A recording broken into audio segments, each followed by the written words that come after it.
14 ordinary people from across the UK have turned fugitive. Up against an elite team of hunters, can they stay hidden for 21 days? Can they stay one step ahead and hold their nerve? Or will the pressure of the hunt prove too much to handle? Will they be hunted? All of those two, please. We've got to pick the weakest. No plan, no crew, no money, and probably won't last that long. Listen, we know you've been involved, okay? So why don't we just cut through it? Control, Sad. Gotta go. Contact! Contact! We've got duties on the road! Run across the field. Go, JP, go! Get it! She's given us all we need. Don't bother. I'll let your tires down. Chief, we have a live intercept. Got an incoming call. All units. Strike. Stay where you are! The win is over. You've been hunted. Roger that. We will be able to reunite Daddy and daughter. We can't match. Weather is against us. They're taking off. We lost three. We lost all three fugitives over. My name's Craig. And I'm Nat. We're a couple obsessed with all things hunted. Our mission is to watch each episode like hawks and then launch our own interrogation, trying to answer your unanswered questions.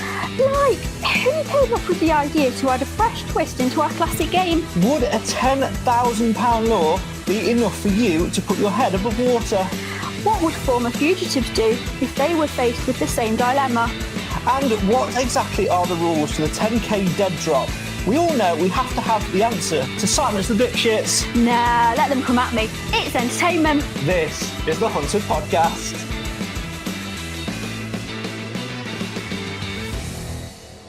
Hello and welcome back to a special extra episode of the Hunted Podcast. 2 episodes in and 3 fugitives down. If that wasn't enough drama, the next time sequence on Monday certainly was. Yes. In this special instalment, we're going to delve more into that because we didn't really do it justice on Monday. Look, it was pushing midnight and we'd had to people in the day, and this doesn't pay bills. That does, sadly. True. And to apologise to you, dear listeners, we've assembled a crack team of Hunted alumni to discuss it. Oh yeah, or in the words of Kashi, yeah boy, we're trying something new and assembling our own virtual Hunted HQ. Before we meet them, a reminder, follow us and join the conversation on all things social media. Facebook, Twitter, Instagram, TikTok too, @HuntedPod. And? Oh yeah, you can email huntedpod@outlook.com. Thanks, do your job, love. Right, let's say hello to our team of experts making up HQ then. First and foremost, we need someone from inside HQ. Someone who's going to be a tough nut to crack when it comes to giving out the intel, but who's a superstar at finding that same intel. And she's also very good at honey trapping posh boys. Hello! Oh, it's Daisy. I forgot to... You didn't do your job. I did all that. I didn't even say a name. You do your job. I know, Harry, I know. It's your job now. Oh, and now someone who, despite all the intel Daisy could gather, dragged herself up a mountain to claim a share of £100,000, it's Sade. And that's not all, because by the power of editing, the lovely Bobby Seagull will be popping up to say hello in the second half too.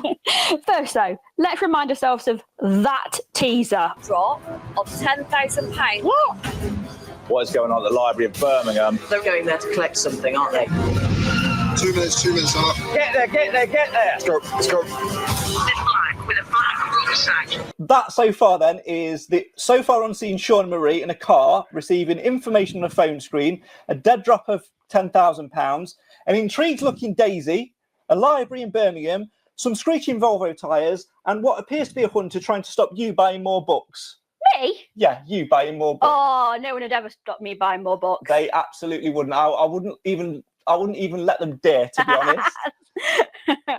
Right, Daisy, let's go in hard and fast with tough questions. What's happening? Well, I can't tell you that. They'll spoil it. Oh. Damn her! We tried. We tried. We can only try. We tried. What can you remember about it? Because it's the first time that anything like this has happened in Hunted. Was it something which came as a shock to you? Because from the still image that we've seen of you in that little 15-second teaser, you look bamboozled by it all. Yeah, I have to say, it was a moment where we sort of, obviously I'm not going to give too much away, but we received some information that we had some CCTV, I believe, of something happening. And suddenly we were sort of like, that's odd. Why have we got some CCTV that we haven't requested? Because we hadn't actually requested it. So we got this information coming in. And ultimately we're like, okay, there's one person at that location. And then we suddenly found somebody else was at that location as well. And that made us suddenly go, hang on a minute, something's awry here. What's going on? It wasn't until, obviously, I'm not going to spoil it. Let's put it this way. I mean, it's hard to describe without giving away too much, but it definitely threw us. And I have to say, for me, looking back now, it was probably the most exciting time of my time in HQ when we were given this. So it was just a different twist. It was just a challenge. And us hunters, we always like to be challenged. Because of course most of the civilian lot are too easy, so a bit of challenge is good. It was like putting together some jigsaw pieces, and what you'll see is when it comes out on Sunday evening, what that looks like, that dead drop at a secret location, is we've got a huge amount to do. We've got to figure out where that is, not just the location, but there are hints that it was at the Library of Birmingham. I'm gonna have to get that right. It might be the City of Birmingham, Library of Birmingham, I think it is. Something going on there. Is there? We were sort of like, okay, so there's something there, but what is it? And I remember us running around like headless chickens going, it can't be extraction. Maybe it's extraction details. Maybe the extraction is so complex that it requires them to know about it in advance, a week or two in advance. So there was a lot going on in our heads in relation to that. And so we were questioning whether it was extraction point. We were also questioning what was going to be there. We don't know that there's any money there. So at this point in time, so we have no idea that there's any money. So we don't know what they're going in there for. Are they going in there to pick up a code that's going to get them somewhere? Are they, so we had no idea about that. So the great thing about this is, and I really do hope that they complement it in the edit, and I'm sure they will, is how bamboozled we were for quite a while. Because I think that's if they're not going to make us look like we knew what was going on, because we didn't. It was completely new to us. So there was a number of things that we did, and as I said, I won't go into huge amount of detail, but there was some CCTV in the library, which then helped us understand what was going on. We figured it out in the end. Whether we were too late or not, I'm not going to reveal. Well, we look forward to seeing it. Sade, listening to that, what do you make of all that? It's mental. Absolutely mental. I mean, I immediately, when Daisy was talking about it, my immediate thought was, what would I have done? Would I have been so fearful? Because you're terrified every single day. Or would that urge to want to kind of push and tease and wind up the hunters, what would have kind of won in that moment? And I probably believe everyone probably made a decision very much in that moment on probably how scared they were, how many close calls they'd had. So their decision would have probably been based on a lot of that. But it's mental. It is absolutely mental, because the draw to do it, I can see why you'd want to do it. But what does it mean? My brain would be thinking, well, hold on a minute. This is too good to be true. This just sounds a bit, what does this mean? My brain would be going 4, 5, 10 steps ahead. Where is this going to go? And is this going to have a detrimental effect on me if I do this? Yeah. One of the things that I've seen quite often online is the question, has it been edited to make it look like it's not a setup from HQ? And Daisy, is brilliant at, catfishing people and trapping people and things, as we've seen from Posh Boy. Yeah. But by her answer, I'm saying HQ didn't know about it. 100%. It was very sneaky. Because it does seem, though, Daisy, like something that a HQ might try and do, because I've sort of likened it a little bit to almost like a ransom drop. Absolutely. And you know what? Looking back, in some ways, we could have taken advantage of something very similar in previous episodes, because we've obviously tried to track people in previous episodes by, so for example, little things like putting a picture of their dog on social media, or getting them some kind of message across that somebody's missing them and they really want to meet up, and then trying to catch them in the act. So almost honey trapping them in some sort of way. But this one, obviously, we didn't know about. It was a complete sort of, we were trying to figure it out as the fugitives, but the fugitives were well ahead of us at this point, because they'd had that text message which had said, given them the location. They had given them, I believe, a very big hint, that secret location hint, which we didn't know about. And also, of course, told them that there was 10 grand there. So it's really clever. It's very clever. And like Sade says, it's like, oh, it's the risk that you're willing to take. That will become quite evident in time, who takes that risk. And also, is there only one lot of money? Are big questions. Are there several lots of money? Is there, you know, have they all got the same location code? Have they all got, you know, what's that going to look like? And you've got to remember, at this point in time, we've got hunters all everywhere. So we position, as you probably know already, is what we do is we gather our intelligence. We start to get to know the associates. So mums, dads, you know, best friends. And what we do is we send the hunters, the ground hunters, off to those addresses, because otherwise the hunters are just sat there twiddling their fingers going, right, can you send us? Can you deploy us? We send them off there. So at this point in time, all of our ground hunters are all over the country. And so that was really difficult for us, because we didn't see any of that coming.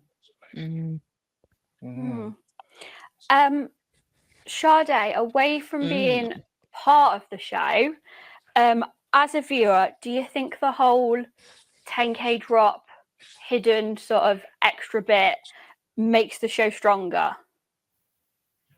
Do you know what? I think with anything, the more you do something, the more people cotton on to ways of doing things. And I think as you watch the show, especially with kind of mine and Cameron's method, we just kind of winged it and didn't really get in contact with anyone. So as such, nobody could find us. So at some point, just from a show, you know, a TV show, you're going to have to start to introduce different types of things into it, to ensure that it's kept exciting and keeping people on the edge of their seats. So for me, I think this is fantastic. Like, just from a viewer's perspective, I wouldn't have thought it was great at being in it. I'd been probably very annoyed, actually. But from a viewer's perspective, I think it's fantastic. I think it does. It just adds a completely different element to the show. And I think, like Daisy said, is a different element for the hunters as well, because it's getting them to think about things and think in ways that they probably haven't, you know, had to, because they're used to doing it in a certain way. So I think it just gives an injection of excitement that it's probably not had in a while. So I love it. I'm here for it. Do more. I'm pushing. I want more, because it's not me. Do it. Daisy, I know that you've alluded to it a little bit, but what does it do in terms of changing the hunters game? Because I think you sort of get into that rhythm a little bit of, you know, how the game works. You go through doing certain things at certain points. So to have this spanner thrown in the works, it's like throwing a bomb into the ocean, isn't it? Well, yeah, absolutely it is. And I think, well, for us, it was a great bonding exercise as well for HQ, because we're all sitting there working on all our little individual fugitives and gathering our intel and having our morning briefings and that sort of things. And then suddenly this comes in, and we're sort of like, we're all so puzzled, and everyone's sort of chucking ideas across the room. And I suppose for us hunters, it brought that, well, it definitely was an adrenaline rush for us. really got us all communicating really, really well with each other and sort of all batting around these ideas. And of course, Ray, Chief, was excellent at bringing us all together to be able to try and let's flush this out, like what's going on here, getting everyone's ideas in the room without it becoming too chaotic. It's very easy, especially when you get something like that, is you've got your what's going on, like what the heck is going on there. You've got your where is this happening, why is it happening. It's called the 5WH method that you use in intelligence. So the who, what, where, when, why. How did I say that? Yeah. So it's looking at that from like an intelligence picture. It's like, what do we want to send people there? Do we want to send ground hunters there? Is there any benefit to sending ground hunters there? Do we want to wait until they've got whatever they needed to get and then they get try and Birmingham is amazing. A lot of people, I hear them say on X, of course, the dipshits out there, they go, oh, go to the place with the most CCTV. Nice one. Yeah, but it is actually really smart because there's so much CCTV. We have to obviously find those CCTV cameras in order to be able to obtain the footage, and that's really tricky. That's really tricky. Somewhere like London's an absolute blooming nightmare. So actually it's quite clever doing it somewhere like Birmingham where there's a lot of CCTV, but you've also got a lot of transport links out of there. So somebody could ping on a CCTV camera and then be on a train somewhere, and we don't know that they've got on that train, and then they could be up in Scotland before we know it. So it's really how do I describe it? But it was a really great moment for us. It was all, I'm going to be honest with you, it was all quite over and done with in sort of a day, as in whatever that is going to look like. It was all over and done within a day. So it wasn't something, it was almost like getting live intelligence about something. And then, well, it was live intelligence we got. It's like, that is happening right now. Right, what are you going to do about it, Chief? What are you going to do? And George, in terms of deploying ground hunters, right, what are you going to do about it? And she, I'm not speaking for her, but we were all in a bit of a whoa. This is a risk for us as well. Do we risk sending ground hunters there when actually we've got someone right close to, Shaq's house or something? Yeah, so it's really, in Croydon or something. So it's a really difficult one. But I think looking back on it, we dealt with it really, really well. And it's certainly something that in the future we will be much more aware of. I can't wait to see it play out. I think it's going to be it's going to make really good TV. Sade, the other thing about it though is whether or not this is you can take 10k if you get it and you get to keep the 10k. If you get the 10k and then you get captured, do you get to keep the 10k? If you get the 10k and you get to the end and you're the only person to get to the end, do you get 110k? Does it come out of the prize pot? There's so many questions to this, isn't there? So this is where I probably wouldn't have been great in this situation, because there's so many variables, and great in the situation being that I will always go to the most logical and the most guaranteed outcome. So for me, there's way too many variables in that situation, and unless, which we don't know, they knew these things, then obviously that informs your decision. You know whether or not you're going to make that choice. But ultimately, if they're kind of going in and it's, you can win this 10k, but if you get caught, but if you do get caught, you don't keep it, or all those variables, for me, I'd be thinking the juice isn't worth the squeeze. Quite frankly, I'm after the 100k. I'm going for the end. So that 10k is I'll wait. That would have been my logic. Knowing what we know now, based on the information we know now. Obviously, when the show is and we get to know a little bit more, my perspective may change slightly, but generally speaking, I think I'd be weighing up that, is this really worth it? And I suppose what it is, it's again, it's where your mindset is as the fugitive in that moment.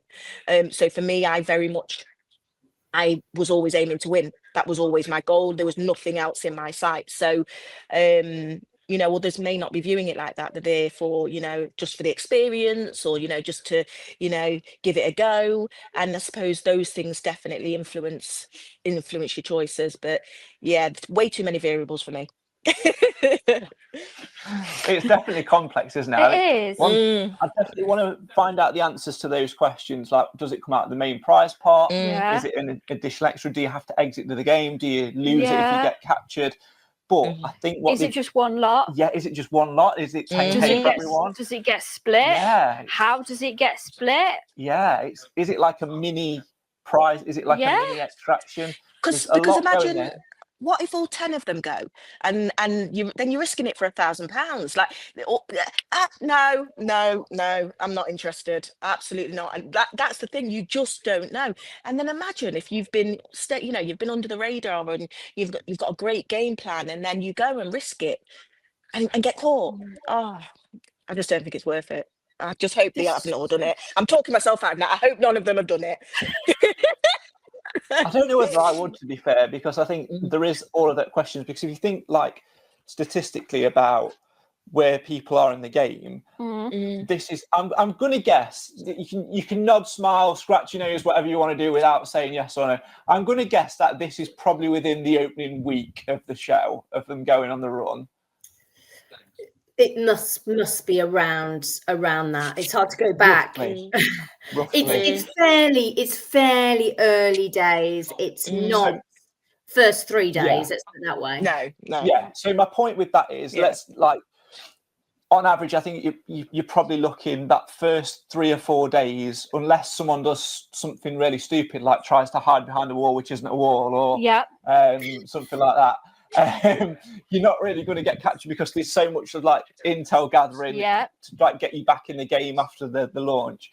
So to then do something like this, and then if you're having to share it, like Sade says, you could end up with 500 quid. You could end up going for nothing at all, and you've risked a hell of a lot for no gain. And you've got to go to Birmingham. Who wants to do that? And you've got to go to Birmingham.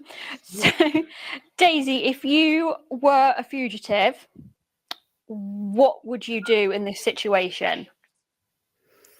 If I'm given the information that there's £10,000, a secret location, I'm quite risk averse. Believe it or not, I like to. I mean, I sum up. I'm quite impulsive in some ways, but I like to sum up. Firstly, it depends who I was on the run with. I think that makes a big difference. I mean, I sum up. I go, right, okay. How has the experience been so far? How have I felt? How well do I think I'm doing? Have I had any close calls? Exactly like what Sade was saying. And I think based on that, because of course everyone thinks they're going to be amazing on the run, don't they? Everyone thinks they're amazing. But you can be in the wrong place at the wrong time. And that could happen to anybody. So I think I'd be weighing it up. I am fairly certain I wouldn't risk it. And I would be going for the 100,000 to the end, for the extraction point. So I'm fairly confident that I would have the skills to get through. And I'm not saying I'm not desperate for money, but I see it as too much of a risk.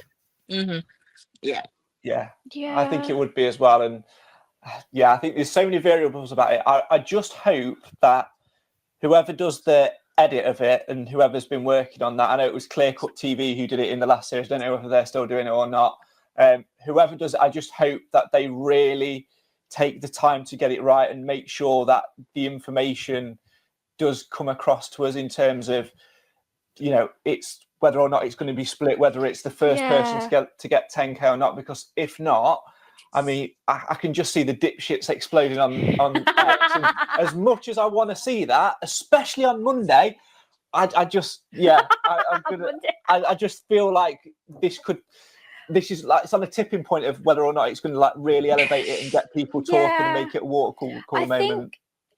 I think it's unfair if we don't know all the rules. Yeah. If we don't get to know whether it's split or not, whether you get it all, whether it's just the first person, whether it's £10,000 each.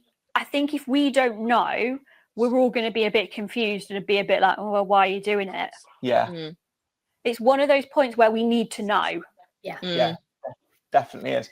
It's going to be interesting to see how it plays out. Absolutely. Sade, Daisy, thank you so much for your time so far. Really enjoyed having you on. Before you go, we are 2 episodes in so far, 3 fugitives down. As 1/3 of the reigning champion, Sade, what have you made of the series so far? Absolutely love it. So obviously this is the first time watching the show as a fan again. Well, the civilian fugitive show as a fan again. And I was a bit worried, I'll be totally honest with you, because once you've kind of been in it, it's like, you know, don't never meet your heroes type thing. Once you've kind of been on the show, it's hard to see it again with those naive eyes. So I was really worried, but actually I've got straight into it. Put it on. I was like, I'm back. We're in the room. There's a voice that you sent us after like 10 seconds of the show. We listened to it in the first break and we just looked at each other and laughed.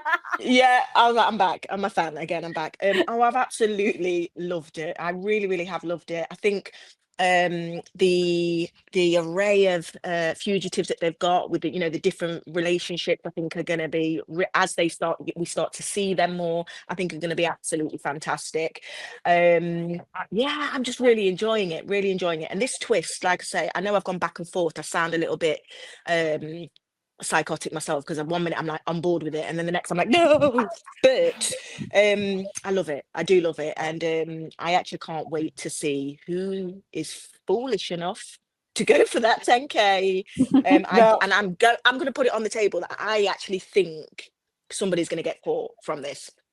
Oh, okay, I do. interesting. Now, you say that, and I've just looked up in our living room and we can see a nice little framed picture which you and Cam drew when you were around here for your interview after that series, which begs the question, obviously, what would Cam have done in this situation? You say, you know, you wouldn't have touched it and you would have probably tried to steer him away from it, but would he have had different views? Have you spoken to him about it? Yeah, he literally came running downstairs like, Mom, have you heard? I was like, I have, yes. I mean, we spoke about it briefly. He was just more kind of excited about how it was going to kind of look as viewers and as watching it. But he didn't actually say whether or not he would. But knowing my son for the 22 years I have, he absolutely would not have. He'll give it the bigger now and be like, I'd have done it, but he wouldn't have. He'd have been terrified. He'd have been in that tent, eating custard creams, hiding in the field. I can assure you of that. He wouldn't have done it. What a guy. No Send way. our best to him, won't you? Please do. And do. Before we let you go, we are 2 episodes in. Any predictions on whether or not anyone might join you in the winner's circle from what you've seen so far?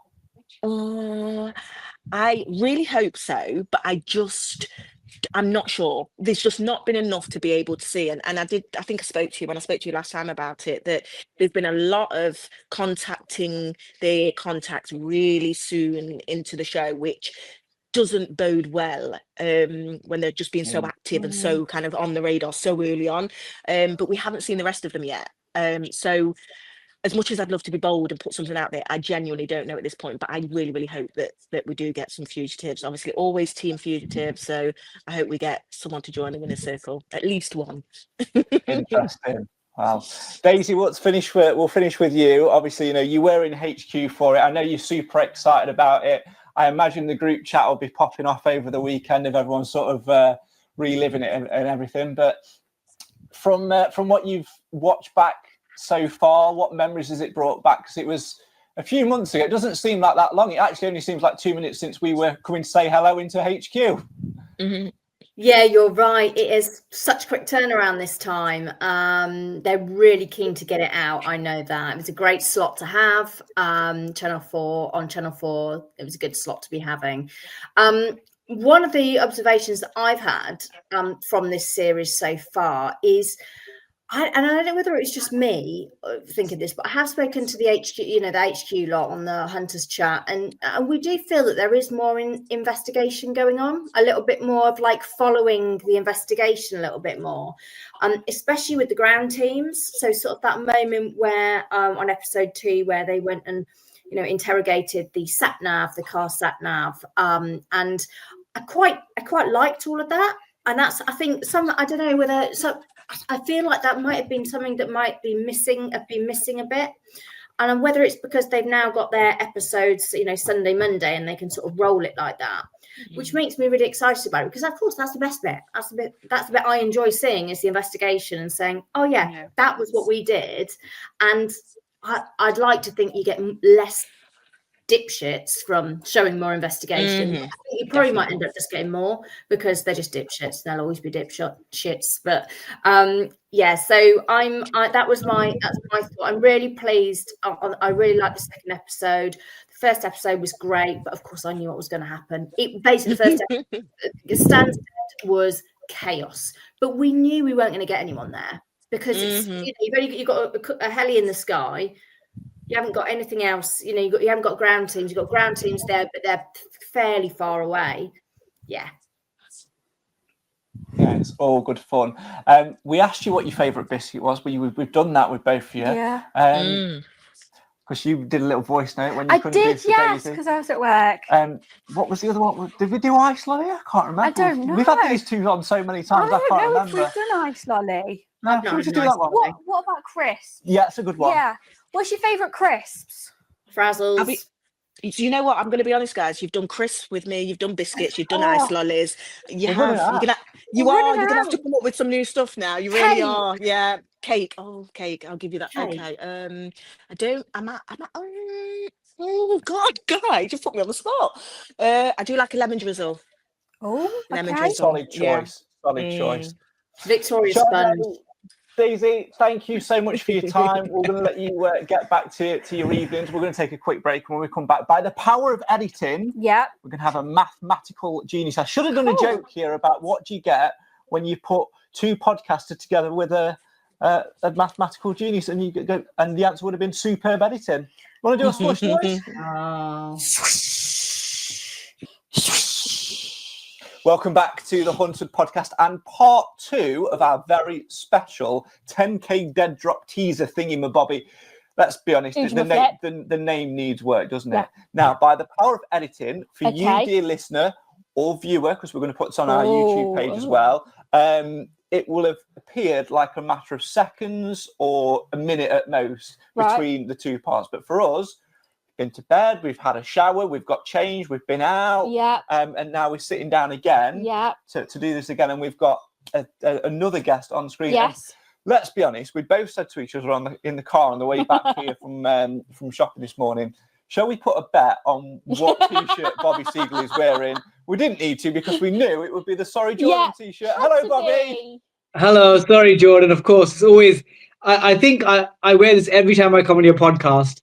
And the evening before, because I sort of just check it still fits. Oh dear, that's brilliant. Do you know what? We love that you are continuing to carry that Sorry Jordan mantle, continuing to get on board with that. And yeah, every time we see you, I mean, we are going to have to start dispelling myths at some point. I think when we come and see you for a coffee or something, we're going to have to leave the Sorry Jordan t-shirt out, just so we know that you have other clothes. Yes. That's not, but I can't guarantee that will happen, just to let you know. Fair enough. As long as you don't turn up to our wedding wearing it, then underneath my shirt and tie, I'm allowed it. And then a dance floor. Superman style. Yeah. Like that. So before we get into it then, first and foremost, how's life with Bobby? How is everything? Are you still getting the old looking over the shoulder when you see blacked out cars driving down the street, or have you sort of settled back into normal life now? So I think my PTSD of being chased has not disappeared completely, but it's a manageable level now.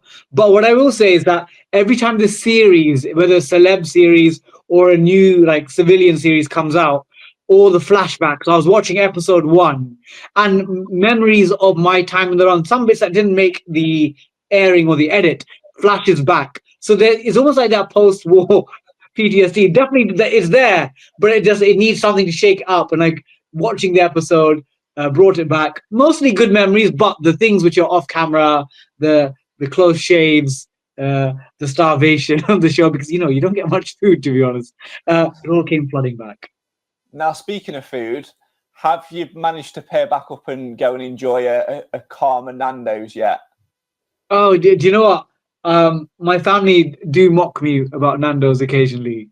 'Cause they've seen that I'm so committed to it that I'm willing to risk getting eliminated on Hunted. But and I told Saffron Barker in my season, A, we're going to go on to Nando's, but B, if we see free food anywhere, like leftover chips, leftover chicken, I mean, if the chicken's got to be cut, if someone leaves a bit of chicken that's not eaten, you can delicately carve it out. So you get like 2 for the price of 1. I like it. It's life skills to go far. So, Life skills from Bobby Seagull. I love it. I mean, if that's not a Channel 4 show in waiting, I know. I don't know what it is. Get on the phone and pitch them. Now, speaking of pitches, obviously, you're in and around the TV world. You do you have lots of meetings with people to discuss potential TV shows. You appear on lots of TV shows. Yeah. So you've got that little bit of a production brain as to how TV works. Hunter's been on TV for 10 years now. We've just passed the 10-year anniversary back in September. It's the 8th civilian series. I think the next series of Celeb will be the 8th as well. I think so. So it's got a gathering, but after so long, you do need to change it up a little bit. And then, of course, at the end of episode 2, when we saw the next time bit, we got the teaser about this 10K dead drop. So what do you make of that from a production point of view of adding something a little bit different into the game? So run me through the mechanics. So what have they explained to all the viewers in terms of the 10K dead drop? So what do the viewers know? It's very little, to be honest. At the minute, all we know is that there is a 10K drop and something to do with a library in Birmingham. So they literally gave a 15-second teaser. So one of the pairs of fugitives received the information on a phone. The concept, I think, behind it is to try and have that thing of, if there's 10K on the line, would you try and go and pick it up, but then be at risk of potentially like being seen by the hunters on CCTV. If all of a sudden loads of fugitives are going towards one place, our HQ going to then look at sending more hunters into one place and flood the area. It's a little bit like, I guess the way to explain it is sort of what Daisy was saying earlier, was it's a little bit like from HQ's point of view, when you guys receive extraction details, because 9 times out of 10, those extraction details, you're having to go into one place to get them, to get in and get out again. So the hunters see a flurry of activity. From what we understand about it, Daisy was very good at not giving too much away. And it doesn't seem like something that the hunters themselves have set up as a trap. It very much seems like something which has been added into the part of the game. I think the best way to think about it is perhaps like a mini extraction, where there's a percentage of the prize pot on offer, but we've got no information of whether or not that 10K would be split between however many people got to get it, or whether it's first come, first serve, whether or not it comes out of the overall prize pot, whether or not if you then get captured having got that 10K, you get to keep it. There is so much in the air about it. Yeah, there's lots that we don't know. That's probably not answered any questions that you had. Well, I think sometimes a good question leads to more questions. What I'd say, first of all, is that you wouldn't need to pay me 10K to go to a library. I'm happy Birmingham Library to come and visit for free. It doesn't matter the 10K. I'll end up. To be honest, I'm actually surprised I didn't visit a library on my time in the run. If I did my time in the run again, I would visit a library. That was an oversight. But I can see from a production hack why you do this. If you think about like Stranger Things season 4, let's say there were 10 episodes. I think there were 10 or 12, 10 episodes. They did the first 8, and there's like a mini finale in episode 8, and then the last 2 come out later. This is almost like doing that, but after a few episodes, you get a little build up of tension. And I think for the audience that have been loyal since it's 10 years, that's incredible. Well done to the Hunted team for getting recommissions. I know there were some murmurings of, is it going to come back? Is it not? So everyone's obviously delighted. But I think if you're a broadcaster like Channel 4, you're always trying to say, how are you mixing things up? Because for production companies, I think it's Shine Television. So every year they'll go back to Channel 4, and Channel 4 will look at the audience ratings, the social engagement, the press reviews, and they all form sort of a calculation, as it were. And part of that is how is it engaging audiences? How is it bringing in new audiences? And even, for example, another potential show that does dancing on BBC One that shall be nameless. They've changed the elimination process slightly and the judging process. So I think shows that have been on telly for a long time are under pressure to try and mix things up.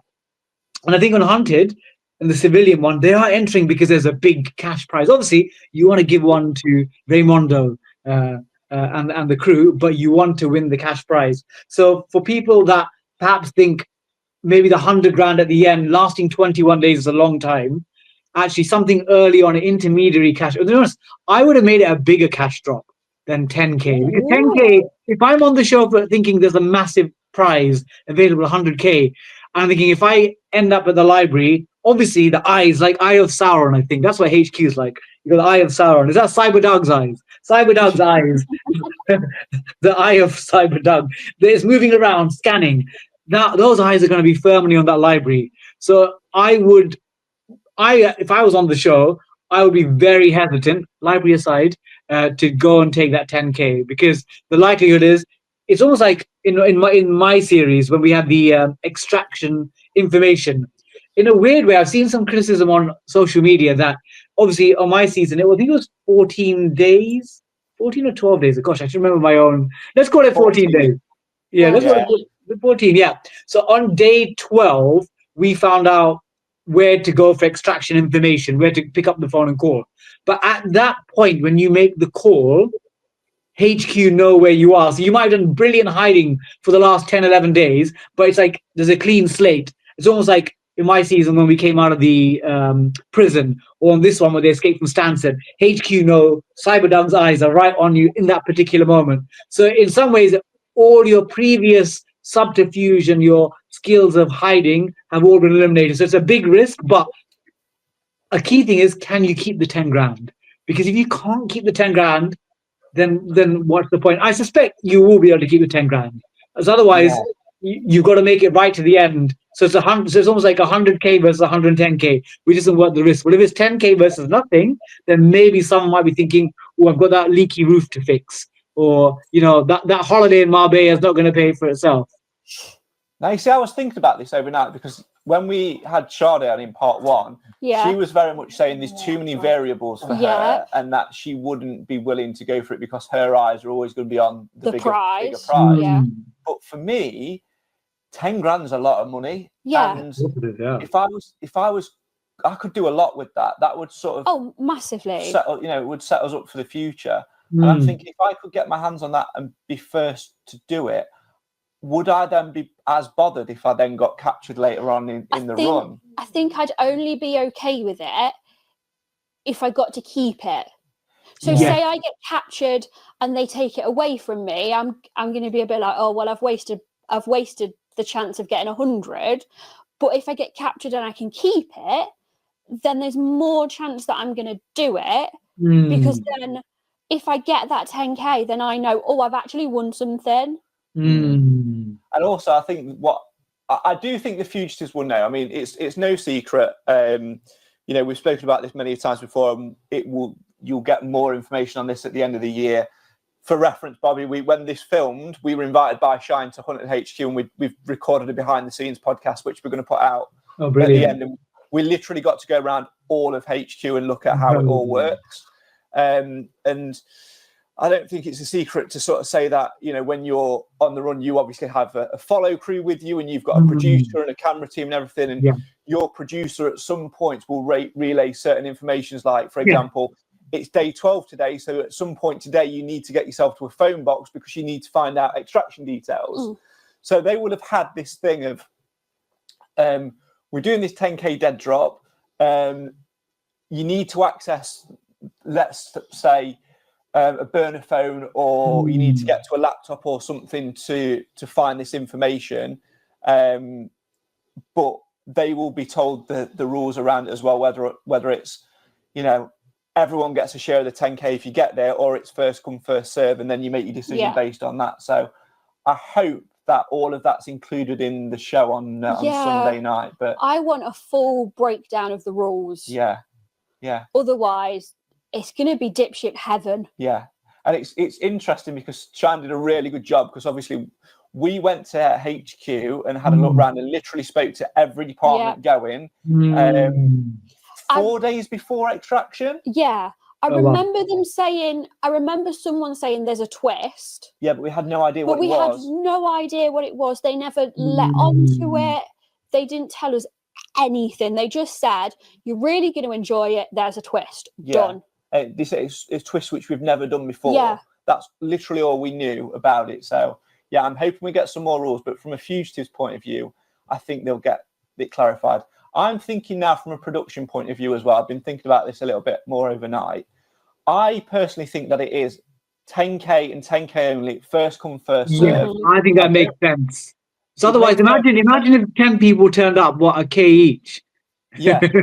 It makes rubbish telly. I think it's bad for them. I think it's got to be first come, first serve, because then what happens there is, if the production says it's 10K, first come, first serve, you've got a moral dilemma of, I could do so much with that 10K, and I'm only, for argument's sake, we don't even know if it is confirmed in Birmingham, but I think it's 99% nailed on that it is. I think it has to be in that library.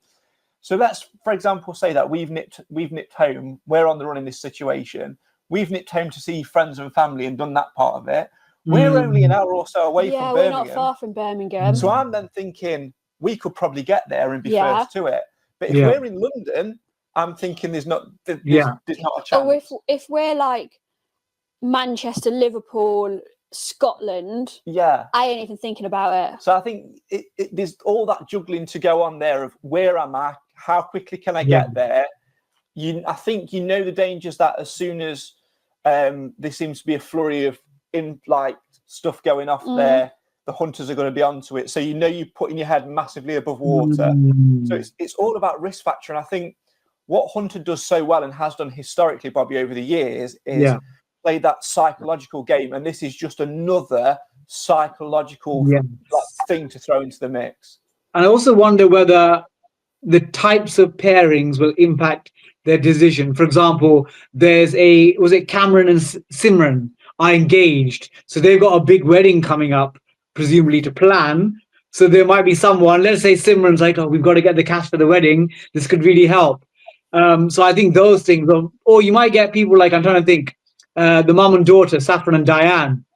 Saffron, the mum might be, I think Saffron's the mum. Who's the mum? Is it Diane or Saffron? Do we know the name? I think it's Dion. I can't remember. Dion. I can't remember. Saffron seems like a younger name. That's what I'm thinking. So Diane, let's say that Diane's the mum.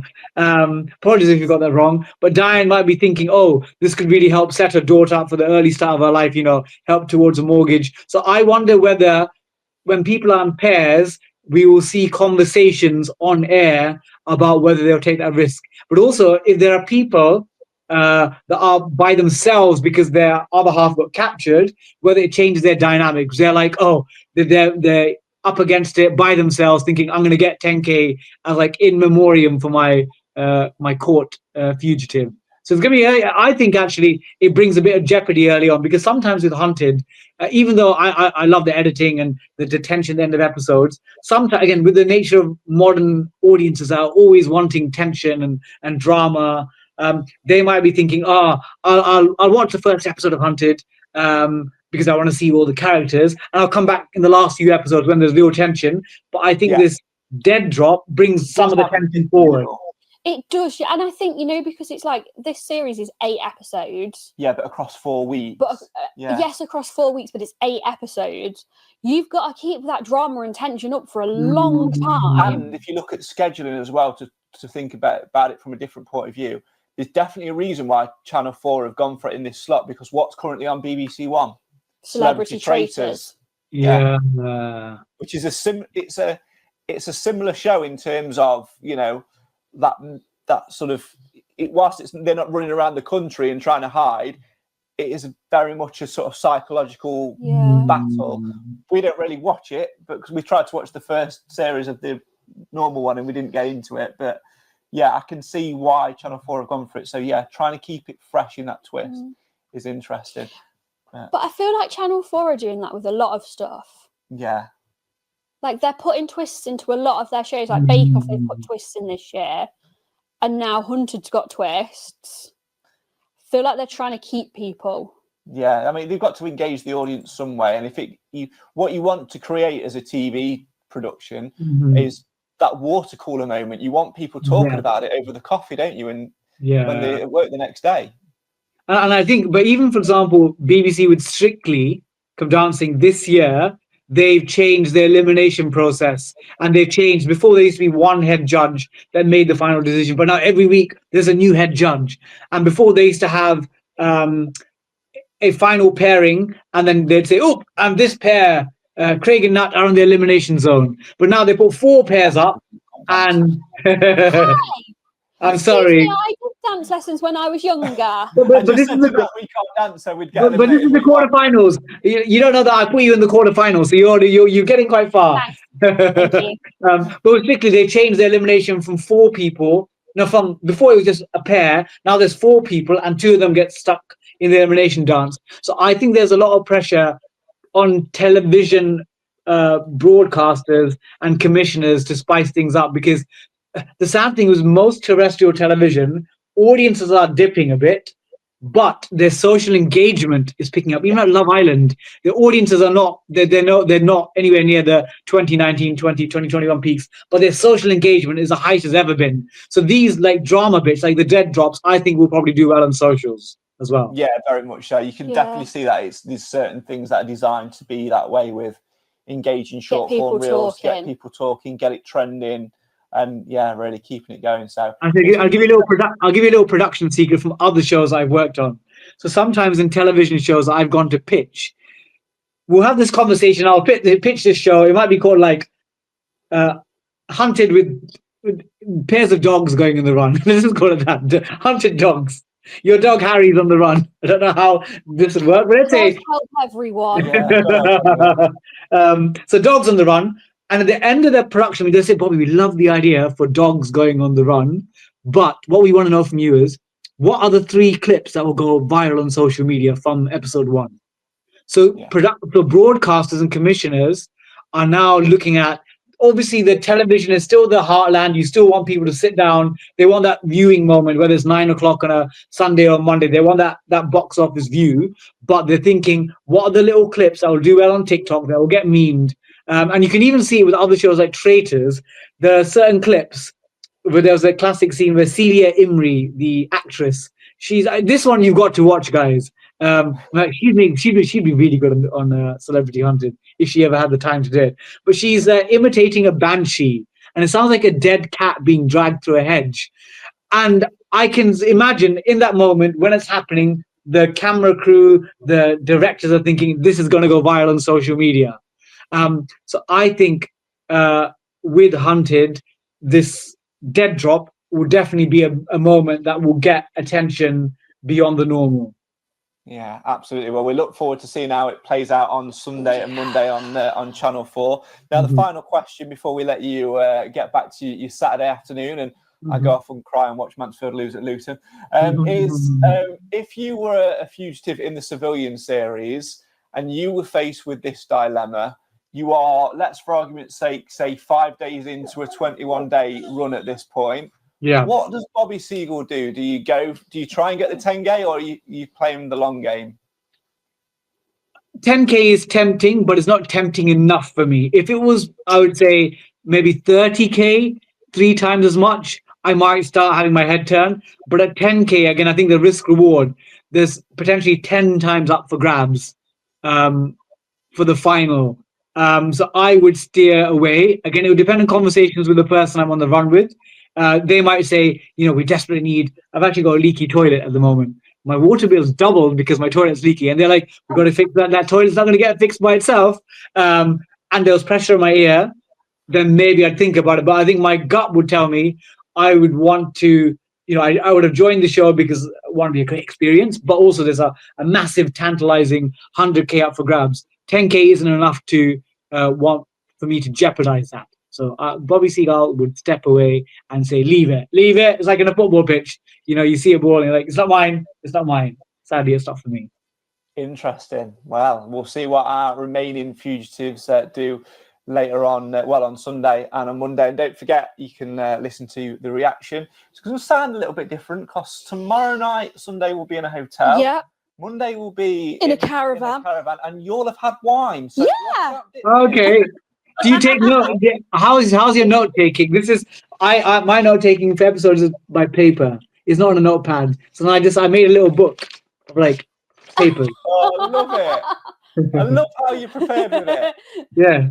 You can guarantee one thing with Bobby. He always goes prepared. Always prepared. Always goes that extra mile. My notes are going to be fine. There's just not going to be any filter. So okay, yeah, it'll be fine. There'll just be no filter. Yeah, so it'll be entertaining for everyone. Now, before we let you go and we wrap things up for this particular episode, there are one set of fugitives in this series that, to prepare for life on the run, used a very interesting method to do that, and that was to listen to this podcast. So me, you, and Nat will have influenced what they do on the run. That adds an extra layer of pressure, doesn't it? Oh gosh, that's strange. So comments that we make about the show feed into the actual behavior. It feels a bit like Truman Show-esque because they're part of the show. But have they publicly declared? Do we know publicly, or is this behind the scenes? We found out about this in their press pack interview. It literally says in their press pack. Let me try and find the screenshot because I saved it on my phone. You sent it to me. I did. So are you allowed to tell me on the podcast which couple have said this? Oh no, we'll definitely tell you. I'm just going to try and find the right thing. I'm trying to guess who might be podcast listeners. Oh, I'm having a look. Okay, Shaq Warren, Marie Shaw. I think it might be Robin, and I think it might be the farmers. You got a lot of time on the farm. It was. Yeah. So Andrew and Robin. Andrew said in his press interview, the question was, how did you prepare for life on the run? And his answer was, we had months and months of preparation for this. I stumbled across a podcast called the Hunted Podcast, and I listened to 78 episodes in the tractor through the dry spring this year, listening to interviews from ex-hunters, from ex-fugitives, the production staff, even the referee. So I was building up the knowledge. It was like finding the Enigma machine. Can our dear audience listeners give me a round of applause for working out from 7 possible couples? I start linked to that. Yeah, Hunted HQ. If you're looking for, if it's in the school summer holidays and you need someone to do a bit of counting out for you, I'm available. Maybe. It's very weird, but like you say, it is that sort of Truman Show moment now. So we've gone from watching the show to now having people that are on the show influenced by us watching the show, and you and Sade and Daisy and everyone that's been on the podcast over the years. It's weird. So it's going to get even weirder when we get them on at the end of the series. So they'll be like on the podcast and they influence their decision. Yeah. And because of it, it's full circle for them. Honestly, I genuinely don't know how I'm going to feel if they manage to make it to extraction and win, because they'll be joyous in some way because we've helped someone win. But we all know that I'm secretly Team Hunter. So. Yeah, I know. Although they're my sort of. It's hard at this early stage to know who favourites are, but they were the two I thought. It sounds like they got a really powerful story. I'm pegging them to get quite far in the series. Hard to know who will win, but I think they'll get far. Absolutely. Well, Bobby, thanks so much for your time. We will continue to catch up with you throughout the rest of the series. Pleasure. There's only one thing to say, though, now to end the podcast, and that is Harry the dog, Daisy, Sade and Bobby, your time on the podcast is over, and you have been Hunted.